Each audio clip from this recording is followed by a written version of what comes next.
우리가 좋은 사람들과 만나고 어울리면 우리가 좋은 사람으로 변화되어 갑니다. 우리의 생각이 좋은 생각으로, 그리고 우리의 성품도 좋은 성품으로 그렇게 물들고 길들여집니다. 사람은 물들고 길들여지는 존재입니다. 이런 물들어지고 길들여지는 것은 긍정의 힘보다는 부정의 힘이 훨씬 더 강합니다. 좋은 쪽으로 물들고 좋은 쪽으로 길들여지는 것보다 좋지 않은 쪽으로 물들고 좋지 않은 쪽으로 길들여지는 것이 훨씬 더 강하다는 이야기죠. 왜냐하면 우리의 본성이 부정적 성향이기 때문에 그렇습니다. 우리가 다 악하고 우리에게 죄성이 있어서 우리의 성향 자체가 부정적 성향이에요. 그러니까 우리는 이 부정적 성향에 훨씬 더 강하게 끌림을 받게 되는 거죠. 이것이 부정의 우성성입니다. 우리의 삶에는 부정이 더 우성인자로 그렇게 작동을 하게 되는 거죠. 이런 사실을 우리의 조상들도 알았습니다. 그래서 그들은 늘 이렇게 가르치지요. 기억해라, 금묵자흑. 이 먹을 가까이 하면, 검은 것을 가까이 하면 자신도 모르게 검어진다. 이게 이제 부정의 우성성을 이야기하는 거지요. 포은 정몽주의 어머니 영천이 씨는 그의 아들 정몽주를 어떻게 하든지 바르게 키워보려는 그런 간절함이 있었어요. 그런데 어느 날 정몽주가 이방원의 연회에 참석하게 되었다라는 소리를 듣자 그에게 백로가를 지어 전달합니다. 까마귀 노는 곳에 백로야 가지 마라. 왜 그랬을까요? 너도 모르는 사이에 그들은 어울리면 너도 검어진다. 이 접촉의 위험성을 강조한 것입니다. 우리는 어떤 것과 접촉하느냐에 따라서 영향을 받아 그렇게 변해지는 것, 그것이 바로 인간입니다.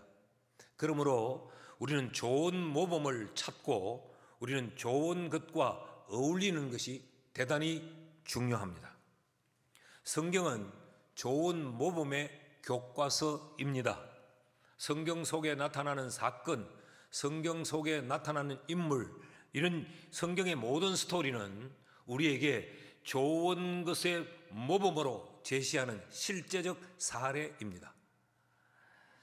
그래서 우리로 하여금 성경 속에 등장하는 그런 인물들과 친숙해지고 그들을 성경을 통하여 만나고 성경을 통하여 그들과 어울리게 해서 우리로 하여금 그들처럼 닮아 그들처럼 물들어 그들처럼 길들여지라고 성경이 우리에게 기록해 놓은 것입니다. 특별히 이 축복받은 사람들의 이야기, 이 축복받은 이 스토리도 마찬가지 이유입니다.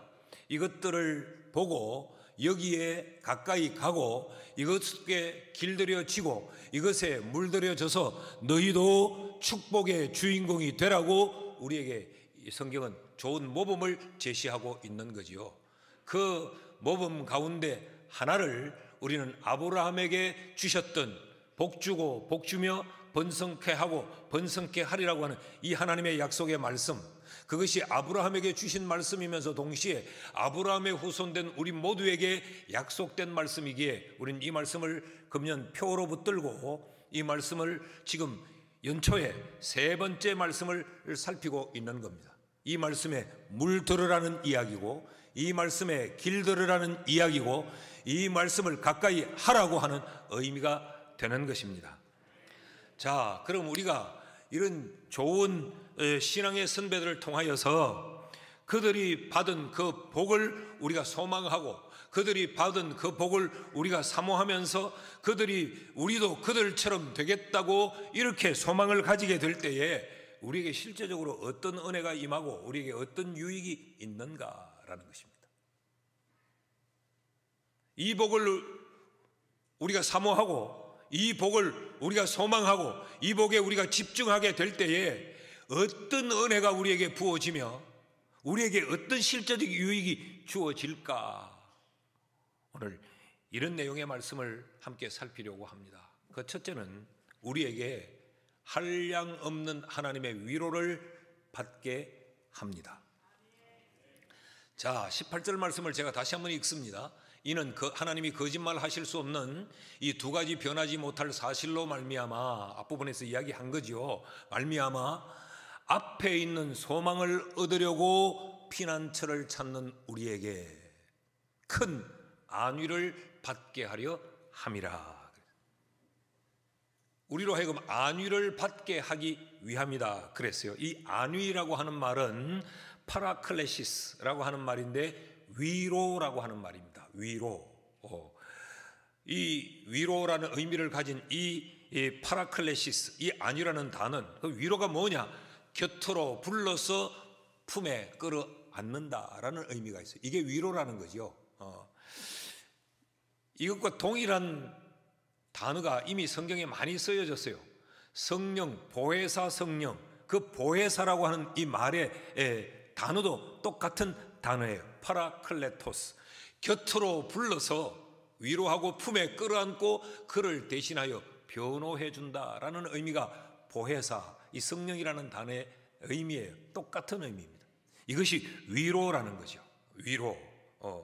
그러면 누가 이런 위로를 받느냐? 소망을 얻으려고 피난처를 찾는 우리가 이런 위로를 받을 수 있다 그랬어요.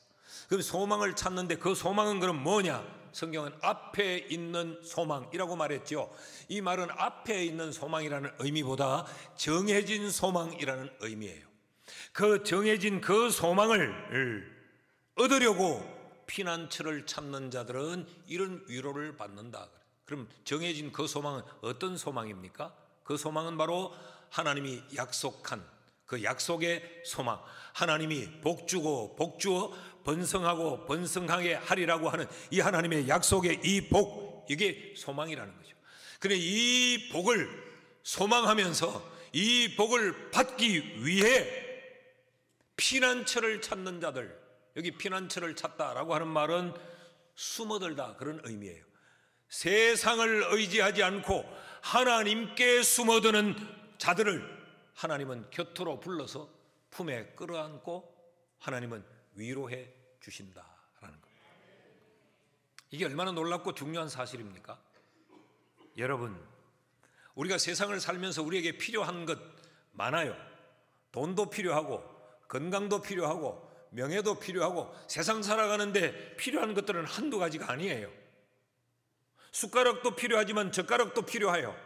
밥도 필요하지만 국도 필요해요. 필요한 것이 많지만 그 가운데 우리에게 참으로 세상을 살아가는데 필요한 것은 위로입니다. 우리가 절망하는 이유가 뭐냐? 왜 절망하느냐?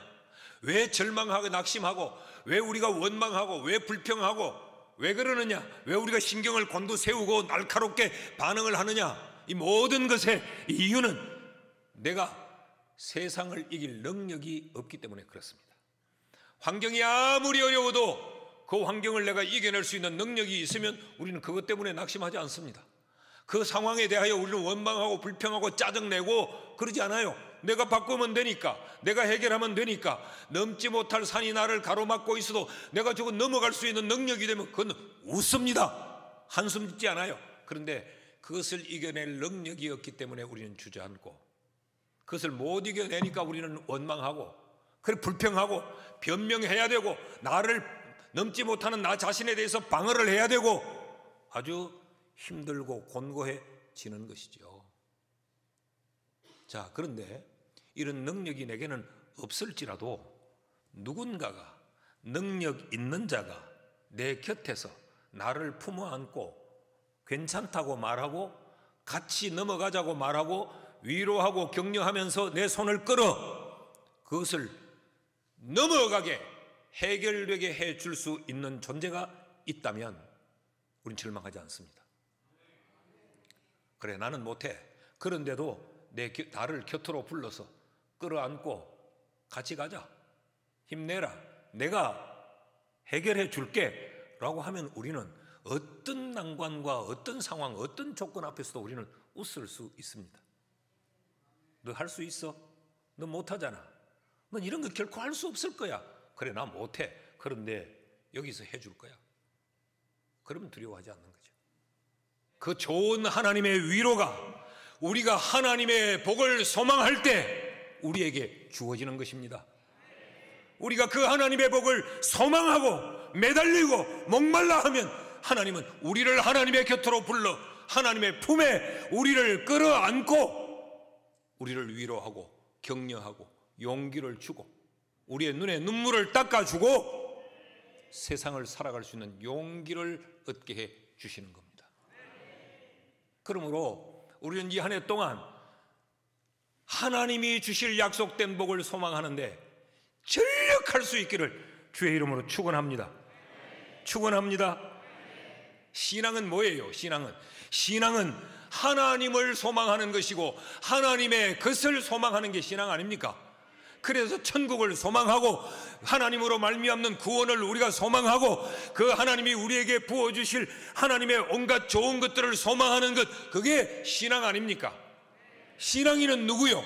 신앙인은 세상에서 세상 것을 소망하는 것이 아니고 하나님의 것을 소망하며 하나님께로 숨어드는 자가 신앙인 아닙니까?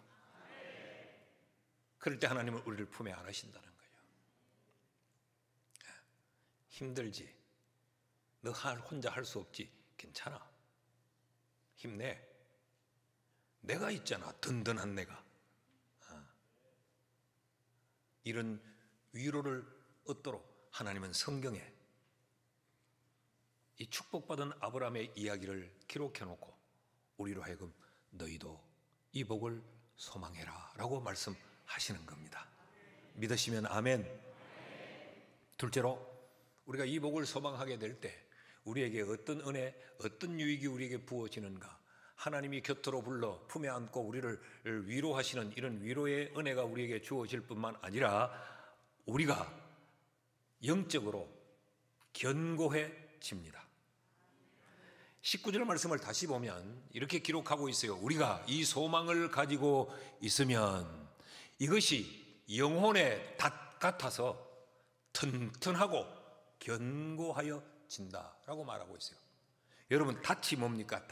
닷과 돛은 다르죠. 이 닷은 파도 치는 바다에서 배를 단단히 고정시키는 게 닷 아니에요. 그래서 이렇게 쇠로 된 이런 것들을 육지에 도착하게 되거나 배를 정박하고 멈추어 세워야 할 때는 이 닷을 던져서 이것을 모래밭에 땅에 깊이 박아 놓죠. 그러면 바닷물이 아무리 요동을 쳐도 이 배를 바다에 표류하게 하지 않지요. 그게 닷이 하는 역할입니다. 그런데 여기 하나님의 복을 소망하는 이 소망을 가지고 있으면 이것이 영혼의 닷과 같다 그랬어요. 그 말은 우리의 영혼을 견고하게 하는 것을 의미합니다. 그래 튼튼하게 한다. 그래서 성경이 지금 기록하고 있지 않습니까? 견고케 한다. 이것 또한 참 놀라운 가르침이에요. 여러분, 우리가 일반적으로 영혼을 견고케 한다라고 하면 어떤 걸 생각합니까? 성경을 많이 알아야 우리의 영혼이, 신앙이 견고해진다.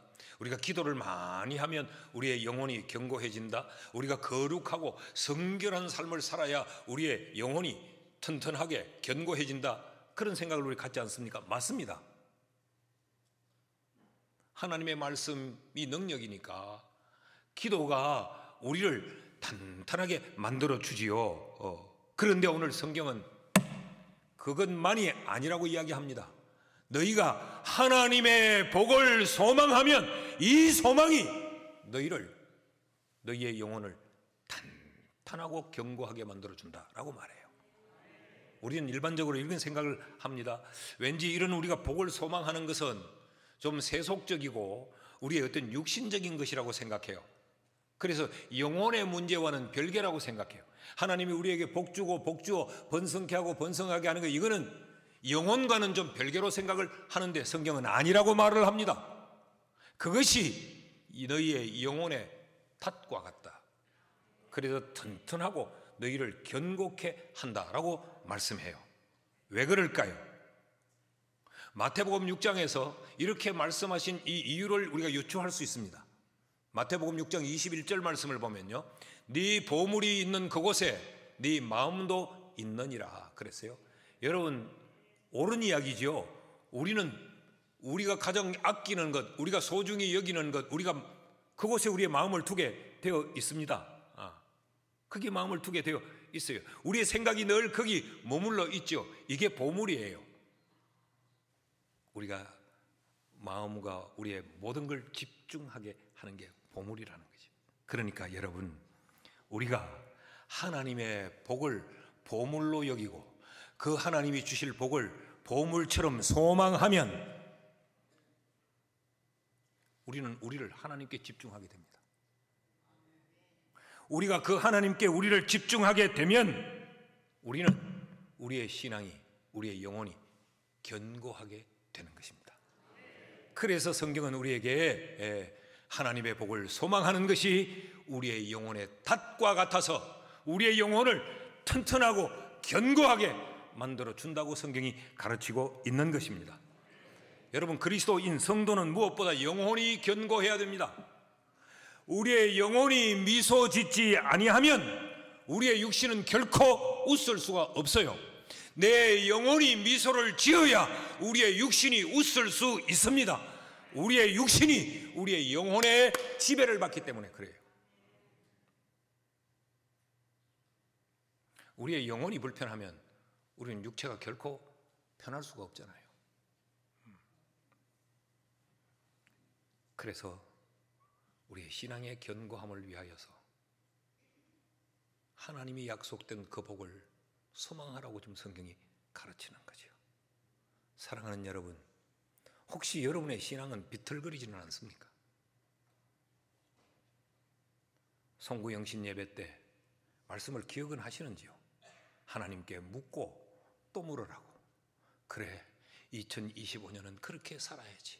그래서 정말 나도 이제는 신앙인답게 신앙생활을 해봐야지. 실패하지 않고 승리로 살아야지. 그런데 나도 모르게 그 신앙의 결심은 흔들리고 반듯하게 서서 가기를 원하지만 나도 모르게 나는 갈짓자 걸음을 짚고 비틀거리는 거예요. 왜 그럴까요? 내가 하나님의 복을 소망하며 하나님께 집중하지 않기 때문에 그렇습니다. 나도 모르는 사이에 세상의 것을 소망하고 나도 모르는 사이에 땅의 것을 집중하다 보니까 비틀비틀하는 거죠. 그래서 내 삶은 기복이 심한 거죠. 하나님은 거짓말을 하실 수 없는 분, 하나님은 변하실 수 없는 분이라고 성경이 밝혀두었잖아요. 왜 이렇게 밝혀두느냐? 하나님을 소망하기엔 조금도 부족함이 없다는 거죠. 여러분, 우리가 교회를 섬길 때도 하나님이 주실 약속의 복을 소망하며 섬기면 우리는 섬김에 기복이 없습니다. 우리의 신앙이 흔들림 없이 단단하게 서면 우리의 육신의 삶도 결코 흔들리지 않게 되는 것입니다. 여러분, 이 한 해 동안 하나님의 복을 소망해서 우리의 영혼이 튼튼하고 견고해져서 우리의 영혼이 웃을 수 있는 그런 한 해가 될 수 있기를 주의 이름으로 축원합니다. 셋째로, 우리가 이 하나님의 복을 소망하면 우리에게 어떤 은혜, 어떤 실제적 유익이 오느냐? 행복을 누리게 됩니다. 자, 위로를 받는 것도 우리에게는 행복해요. 그리고 우리의 영혼이 견고한 것도 행복해요. 근데 성경은 여기서 한 걸음 더 나아가는 설명을 우리에게 합니다. 19절 말씀을 다시 보면 우리가 이 소망을 가지고 있는 것은 영혼의 닷 같아서 튼튼하고 견고해서 우리로 하여금 휘장 안으로 들어가게 한다. 그렇게 지금 말하고 있습니다. 이 휘장은 커튼이죠. 커튼.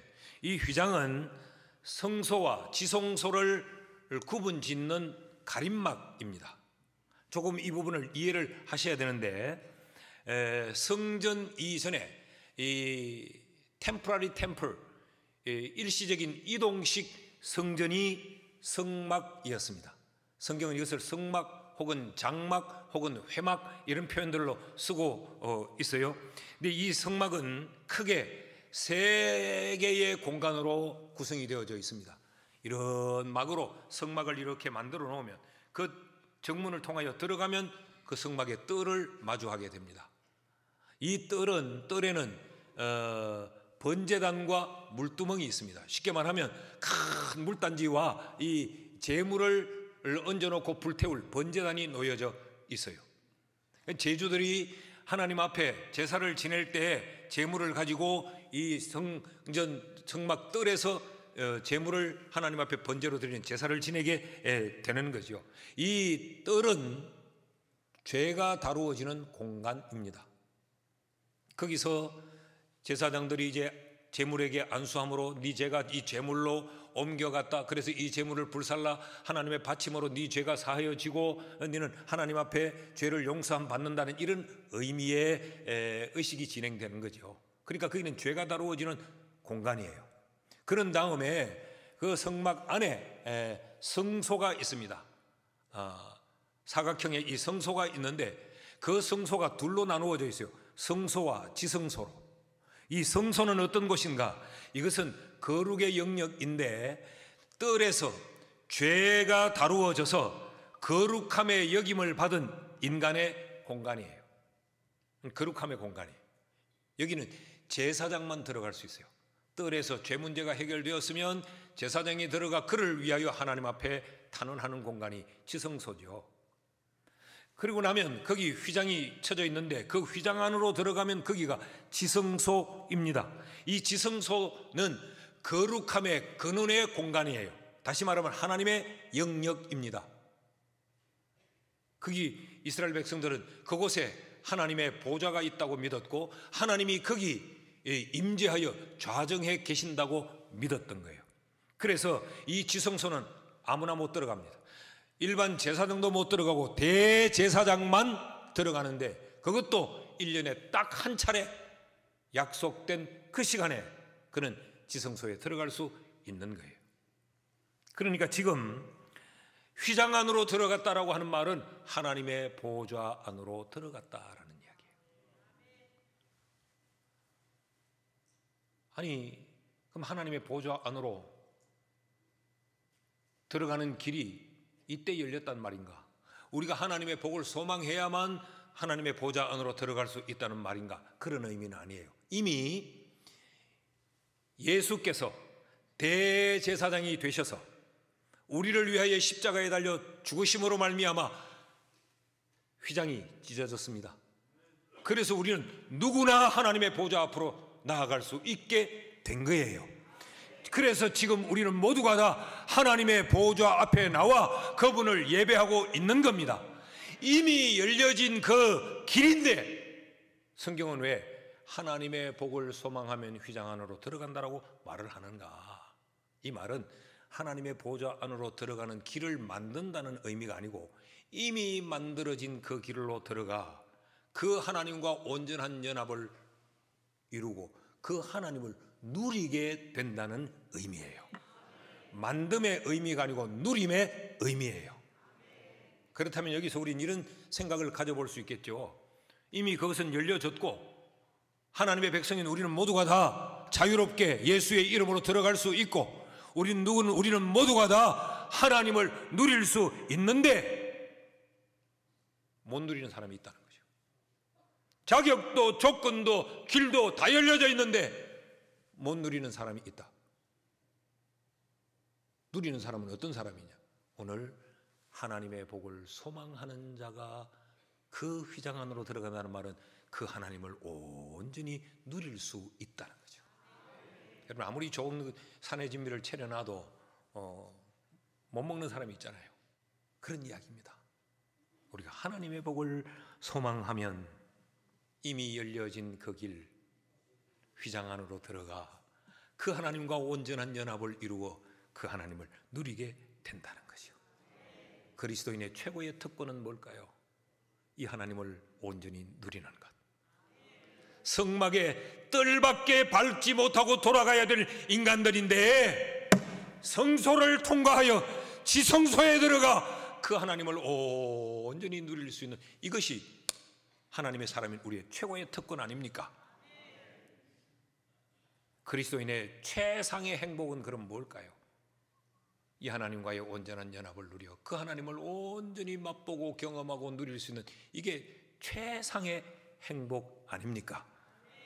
그러니까 지금 이것은 행복의 절정을 묘사하고 있는 거예요. 휘장 안으로 들어간다는 말은 행복의 절정을,